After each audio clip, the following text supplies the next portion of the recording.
Good afternoon. This is Eric Snow with Snow Family Racing. Today I'm working on the Flex-a-Lite Black Magic Xtreme with the manually adjustable temperature control thermostat. It's going to be going into the El Camino over here. I'm just getting ready for the install. I've taken off the good old Flex fan in preparation to get the Black Magic Xtreme in.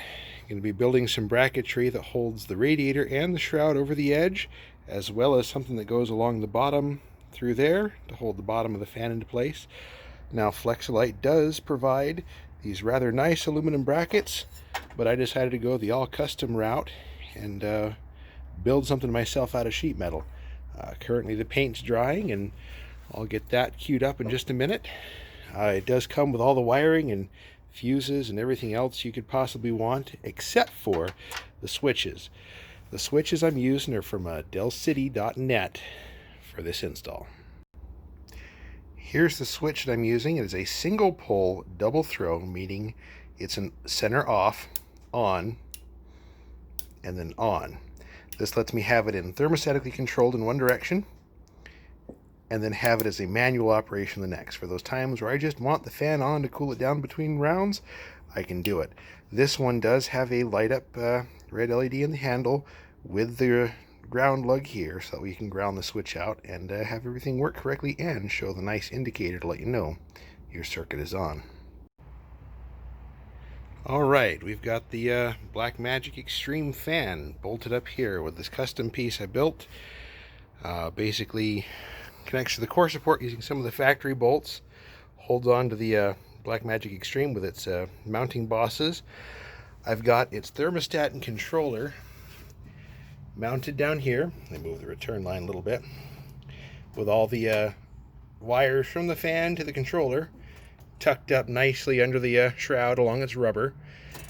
The temperature probe also runs captive under this, comes down in here, and has its own little hole drilled through the integral mount, radiator holder, fan holder, whatever you want to call it, whole 9 yards.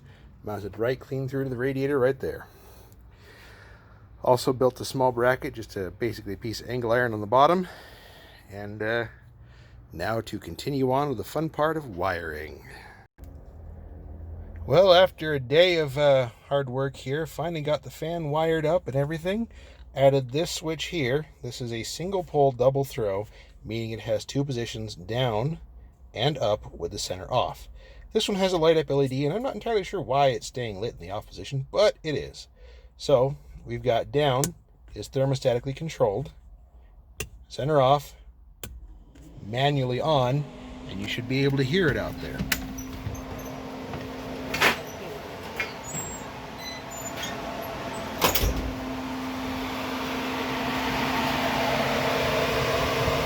It really does move a lot of air. And one more thing before we go.